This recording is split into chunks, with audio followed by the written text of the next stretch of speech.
Guys এই ঘরটাতে একটা প্লেয়ার ছিল, অনেক কষ্টের পরে এই প্লেয়ারটার মারি ভিডিও রেকর্ডিং অন না থাকার কারণে তোমাদের দেখাইতে পারি নাই।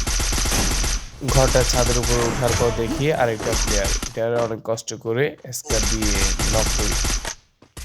নক করার পর থার্ড পার্টি আমার কিলটা চুরি করে ফেলে। দেখো গাইস, জোনের ভিতর থেকে পকেট মার্কেট থেকে একটা মিনি লঞ্চ প্যাড কিনে জোনে মারি, কিন্তু ভাগ্যক্রমে আমি জোনের বাইরেই পড়ি।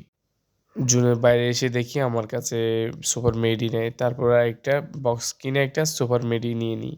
দেখো গাইস, এত কষ্ট করার পরেও, এত সার্ভাইভ করার পরও টিমমেট থেকে সারাদিন গালি শুনতে হয়। এত কষ্ট করে খেলার পরও তারপর থেকে টিমমেটের মন খুশি করতে পারি না। দেখো গাইস, গেমটা দেখো।